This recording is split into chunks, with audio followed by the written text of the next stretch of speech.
bientôt. Jésus revient bientôt. Ne remarquez-vous pas?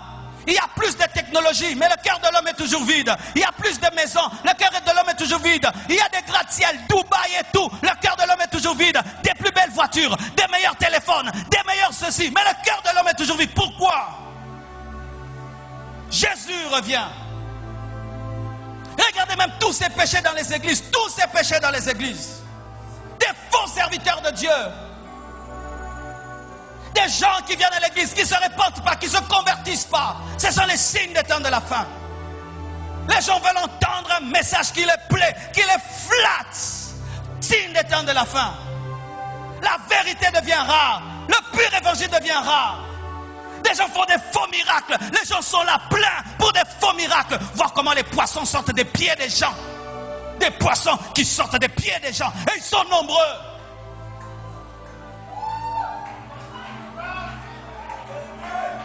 Des signes des temps de la fin. Église.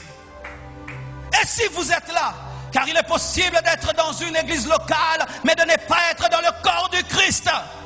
Il est possible d'être membre de l'église Compassion, d'avoir une carte de membre, mais Dieu ne te connaît pas. Je parle ici aux vrais chrétiens. Aux vrais chrétiens. Aux vrais enfants de Dieu qui sont ici.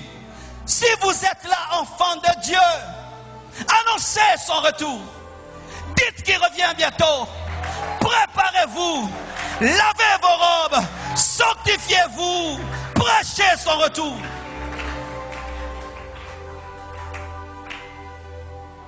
Si la première église a reçu l'onction le jour de la Pentecôte, il y a une onction plus grande qui va venir sur la dernière église, qu'on appelle la pluie de l'arrière-saison, qui sera plus forte et plus grande, car nous devons avoir la puissance.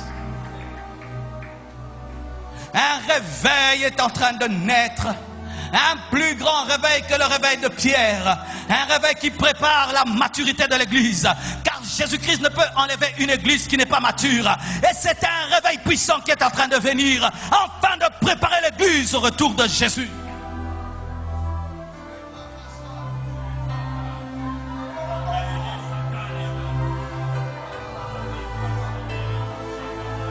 Dieu va susciter de toutes parts des prédicateurs qui ne sont pas connus, avec un puissant message de sainteté. Dieu va susciter de toutes parts des visions du ciel. Dieu va susciter de toutes parts des gens qui vont mourir et ressusciter et qui vont annoncer qu'ils ont vu l'éternité.